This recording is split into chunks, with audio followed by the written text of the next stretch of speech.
membasuh kain yang berdarah haid.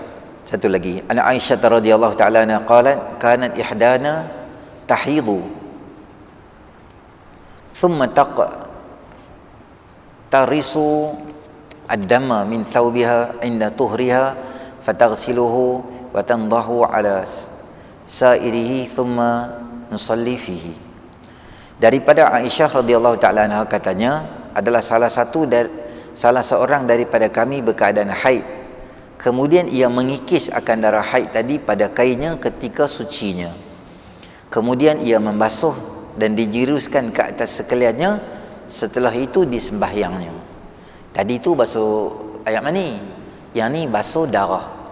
Darah haid ni dia adalah najis sebab dia termasuk dalam mutawasitah lah, darah lah, tak kira apa darah pun, nama kata darah, kita mesti bersihkan dia. Dalam hadis ini cara suci tu macam mana?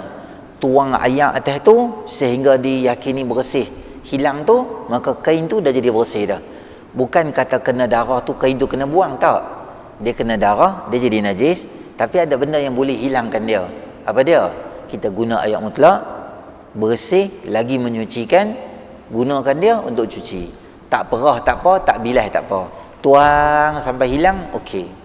Di sini pun tak boleh basuh dengan batu. Ambil batu tu, ambil pasiak buka, tak. Ambil pasiak satu, lepas tu cuci 6 kali. Kan? Ini bukan darah, ni darah manusia, tak apa. Bukan darah binatang, kita katakan apa, mughalazah, baru cuci macam tu. Cuci dengan air biasa boleh. Daripada hadis ni kita tahu bahawa yang pertama, darah itu termasuk dalam kategori najis, dan yang kedua, pakaian yang terkena najis itu, darah terutamanya, bukanlah mesti dibuang, tetapi ada cara untuk kita menyuci dan membersihkannya. An Aisyah radhiyallahu anha anna imra'atan minal ansari qalat lin nabi sallallahu alaihi wasallam, ya Rasulullah sallallahu alaihi wasallam, kaifa aghtasilu minal haid? Qala khudhi firsatan mumassakatan fatawaddai biha thalathan. Thumma inna an-nabiy sallallahu alaihi wasallam istahya fa'arada biwajhihi aw qala tawaddai biha fa'akhaztuha fajadhabtuha fa'akhbartuha bima yuridu an-nabi sallallahu alaihi wasallam. Aisyah radhiyallahu ta'ala anha telah berkata bahawa seorang perempuan daripada Ansar datang pada Nabi sallallahu alaihi wasallam dan berkata, wahai Rasulullah sallallahu alaihi wasallam, bagaimana caranya saya hendak mandi daripada darah haid? Tuan-tuan tengok ada beberapa benda di situ. Yang pertama, keberanian perempuan Ansar. Aisyah radhiyallahu taala anha seringkali memuji perempuan Ansar ni kerana untuk benda-benda yang betul ini kita tak payah malu kalau kita nak tanya. Kalau ada benda-benda apa, soalan berkaitan dengan agama atau berkaitan dengan hukum hakam, kita boleh tanya, dan orang yang mengajak tu pun dia boleh mengajak. Jangan kita dengar orang tu mengajak bab mandi wajib. Macam mana orang perempuan dah selesai daripada kering haid dia nak mandi. Lepas tu bila ustaz tu cerita macam mana paling kurang ni kena duduk. Ada kawasan-kawasan yang dia ni pernah berkeluarga, atau perempuan yang belum pernah berkeluarga, ada kawasan-kawasan yang cara cuci dia. Bila kita cakap macam tu, benda yang hak, benda betul, maka kita tak boleh kita kata dia ni mengajak lucuh ke, tak. Sebab benda tu benda hukum hakam, kena cerita bagi elok. Kalau kita tak cerita betul, nanti orang tak tahu nak buat macam mana. Itu yang pertama. Bab-bab agama atau benda yang hak, kita boleh tanya, tak apa, tak ada masalah. Dan kredit diberi pada perempuan Ansar kerana mereka rajin atau berani tanya benda ni. Yang kedua, kalau kita tengok daripada hadis ini, perempuan Ansar itu memanggil Nabi sallallahu alaihi wasallam tu dengan nama ya Rasulullah sallallahu alaihi wasallam. Demikian adab kita dengan guru kita. Kalau kita nak tanya, ada cara dia. Ni nak tanya, saya nak tanya macam tu je. Panggil, ada adab dia, cara dia. Jangan interrupt masa orang tengah mengajak macam tu. Kan badui itu pernah Nabi sallallahu alaihi wasallam duk ceramah, dia terus tanya, mata sa'a, bila kiamat. Orang kata duduk dulu, satgi Nabi duk cakap tu, duduk dulu. Bila nak tanya, tunggu. Kalau orang tu buka soalan ke, ataupun di hujung kita angkat tangan tanya, tu adab dia. Ataupun satu lagi kita tengok macam mana perkataan ya Rasulullah sallallahu alaihi wasallam tu kita cakap. Kita dengan orang lah, saya nak bagi tahu sikitlah kat tuan-tuan, kita pernah dengar orang cakap ana dengan enta gitu. Lagu macam nak Arab-Arab sikit kan. Bagus cakap gitu tak? Bagus. Tapi tuan-tuan, dia ada dua perbezaan. Satu, tuan-tuan cakap Arab penuh. Satu lagi, tuan-tuan hanya menggunakan bahasa Arab ana dengan enta sahaja. Contoh, ustaz, lepas ceramah hari ni ustaz nak pergi mana? Ana ingat nak ajak lah enta nak pergi minum-minum. Contoh ayat. Tuan-tuan nampak ayat tu macam bagus tak? Bagus tak? Tapi perkataan kita ana enta campur dengan bahasa Melayu macam tu, bahasa kita maknanya aku dengan hang. Saya terjemah tuan-tuan bahasa tu. Ustaz ada nak pergi mana-mana lepas isyak malam ni. Aku ingat nak ajak hang minum-minum. Terjemahan dia macam tu. Tapi kalau tuan-tuan cakap Arab penuh, ada ana dengan enta, tak apa. Ana dengan enta nak cakap ni bila? Satu, dia lebih rendah daripada kita. Contohlah, umur ustaz tu 63. Ustaz tu cakap dengan satu lagi ustaz baru keluar grade 23. Ana enta. Boleh? Tak ada masalah. Orang yang lebih besar. Yang kedua, ana enta ni tak boleh kita guna. Kita baru tingkatan 3. Kita cakap dengan satu ustaz tu umur dia 62 tahun. Kita cakap ana enta. Tu tak boleh. Kerana tu nampak jadi macam biadab. Kurang adab macam tu. Nak cakap boleh. Cakap Arab full version, tak apa. Jangan cakap tentang anak enta je. Sama macam you and I lah. Ustaz, saya pernah kenal lah satu orang yang dikenali lah. Dia kata, you nak datang ceramah bila kat tempat I, you cakap lah. You boleh je mai. Cakap dengan ustaz gitu. Saya tak apa selesa lah. UI gitu. Melainkan hang UI ni siapa? Dengan orang yang sama level, boleh lah. Hang ustaz juga, dia tu ustaz juga, dia anak enta. Boleh level sama-sama, tak apa, tak ada masalah. UI ni bila? Hang sama-sama hang boleh lah. Sama saya terjemah tuan-tuan, UI dengan anak enta ni, budak tingkatan 3 cakap dengan satu orang pensyarah yang balik di kampung dia, UI. Doktor, I rasa you tak boleh lah parking sini. You kena parking kat depan lagi tu. Budak tingkatan 2 cakap gitu. Tuan-tuan nampak macam beradab tak? Tapi kalau dia cakap full version, dia tak jadi beradab, dia tak jadi kurajak ke tu. Contoh, doktor, can you please don't park your car here, park your car over there. Dia cakap penuh. Dia okey biasa. Tapi bila dia quote tentang UI dengan anak enta ni, dia jadi tak apa bagus sikit.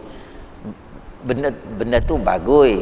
Dia cuba nak belajar cakap bahasa Arab dengan ustaz-ustaz. Baguslah, takkan dia nak cakap dengan orang lain. Tapi boleh cakap anak enta dengan siapa? Dengan orang yang sama umur dengan kita boleh. Orang yang rendah daripada kita.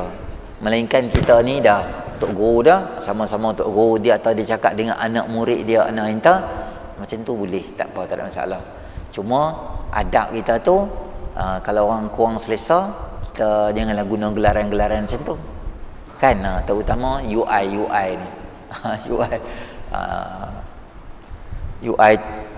UI tempat lain lah, tempat ustaz panggil ustaz lah, senang mudah kan. Demikian itu akhlak para sahabat apabila tanya pada Nabi SAW. Satu orang perempuan dia mai dekat Nabi, dia tanya, wahai Rasulullah SAW, saya ni nak mandi wajib, nak mandi baru lepas daripada darah haid, macam mana nak mandi? Satu orang perempuan tanya. Maka Nabi SAW kata, ambil sepotong kapas kasturi, maka sucikan engkau dengan dia sebanyak 3 kali. Kemudian Nabi SAW berasa malu kerana perkara itu, lalu berpaling muka. Nabi kata, ambil kapas, mudah ni tuan-tuan, nak tahu kering ke tak kering lagi, dah habis dah haid tu, nak tahu kering habis ke tak habis, ambil kapas yang kering, masukkan di dalam faraj, dalam kemaluan. Kadang-kadang dia dah kering di tepi-tepi tu, tapi di dalam tu dia ada lagi darah sikit, dimasukkan kapas 2-3 kali, tengok confirm tak ada darah, okey, dah kering, boleh mandi dan boleh solat. Tapi perempuan Ansar tadi tu dia agak kurang jelas lagi, dia duk tanya lagi. Bila berulang tanya benda, walaupun Nabi SAW, jadi Nabi ni seorang yang sangat pemalu, jadi Nabi macam merah ada muka, nak terang lebih-lebih benda tu, benda dalaman melibatkan satu orang perempuan. Nabi pun nak guna bahasa. Aisyah radhiyallahu taala anha yang ada kat tepi tu, Aisyah buat apa? Aisyah radhiyallahu taala anha kata kat dia, kemudian aku memegangnya, aku lalu tarik dia, maka aku khabarkan padanya apa dikenaki oleh Nabi. Nabi macam duk cerita, tapi Aisyah nampak Nabi ni macam dia dah malu sangat lah, tak tahu nak terang macam mana ni. Aisyah pegang tangan perempuan tu, mai tang ni, mai aku cerita kat hang. Dia masuk dalam, dia cerita detail clear, macam ni nak mandi, macam ni, masukkan kapas kawasan macam ni semua. Okey, baru benda tu Nabi SAW nak cerita, tapi Nabi malu sangat. Demikianlah wataknya. Kita kalau tuan-tuan, kalau orang tanya bab-bab ni, tambah kalau orang perempuan pula tanya, kalau mai bab tu, dia syok lah syarah. Syekh-syekh ulama-ulama di tanah Arab, di Mesir tak utamanya, bila main bab-bab ni kalau boleh dia tak berapa nak syarah sangat. Dia macam baca laju sikit, melainkan ada satu orang dua tak faham, dia macam seolah-olah macam nak laju sikit bab tu, sebab benda-benda tu kadang malu, dia ceritalah. Tapi kalau ada benda-benda yang melibatkan kita kurang jelas, boleh tanya. Tapi kalau bahasa kita, acik boleh nak cepatkan sikit, nak forward bab tu bagi laju sikit. Kita kalau bab tu kalau mengajak orang, kita syok kalau bab, cuba kita mengajak bab apa, bab berkaitan dengan apa taharah semua, mengantuk mengantuk macam rimau tu. Cuba hang mengajak macam mana mandi wajib lelaki, mandi wajib perempuan tu, dia mata je spotlight. Bila ustaz nak terang, minggu depan mai pula, sebab bab tu tak habis. Tapi Nabi SAW dia lain.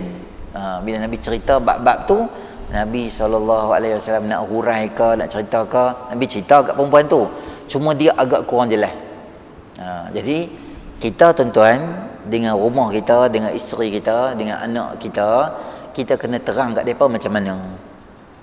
Kalau anak perempuan tu segan dengan kita, mak dia cerita macam ni, nak mandi wajib macam ni, sepanjang mandi tu hang kena duduk, kawasan-kawasan hang duduk, masa belahan hang duduk di celah hang tu, semua tu kena basuh, kena dia termasuk daripada zahir, daripada kulit semua kena basuh, kena terang pada dia.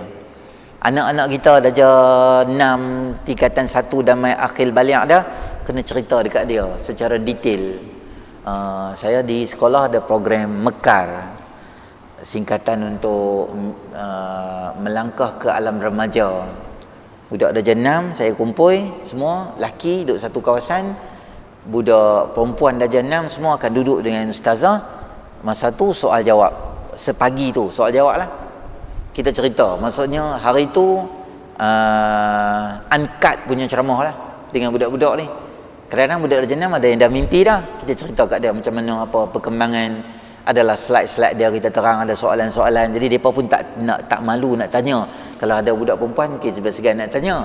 Budak perempuan duduk dengan ustazah, ustazah cerita mereka macam mana nak pakai, kalau ada main haid tu macam mana kiraan dia, macam mana boleh tak boleh, macam ni sentuhan mana okey, sentuhan mana tak okey, dan main peringkat umur ni apa perasaan kita nanti main, semua tu kita terang. Tu sebahagian daripada tanggungjawab mak bapak bila anak dah akil balik dah. Bila anak akil balik ataupun menuju ke arah akil balik tu, kita kena mula terang kat mereka mana okey dan mana tak okey. Kadang-kadang dia tak tahu, dia ingat benda tu biasa. Mana sentuhan okey, sentuhan tak okey, kena habaq kat mereka tuan-tuan. Ramai kadang-kadang saya tengok pakcik dia bawa dia budak lelaki, pakcik dia bawa dia darjah 2 masuk dalam bilik, bagi cikelat kat dia, tapi pakcik dia peluk dia okey, tapi dalam peluk tu tangan pakcik tu duk pergi jalan sini, jalan sana, jalan sini, jalan sana. Dia rasa tak selesa benda tu, darjah 2, darjah 3. Dia main sekolah, dia cerita kat kawan-kawan cerita dekat cikgu. Kita kena bagi tahu kat dia, memang ada program di sekolah, tajuk dia sentuhan okey dan sentuhan tak okey. Kalau orang sentuhan kat sini okey ke tak okey? Okey. Kalau orang sentuh kat sini, perempuan, okey ke tak okey? Siapa boleh sentuh kawasan ni? Siapa boleh sentuh kawasan ni? Kita kena terang semua dekat anak. Supaya anak kita jelas dan tahu. Benda-benda agama, terutama kita sebagai tanggungjawab, mesti terang pada anak-anak kita. Seperti mana Nabi SAW dan Aisyah terang kepada umat ini berkaitan dengan benda-benda yang sulit lah terutamanya.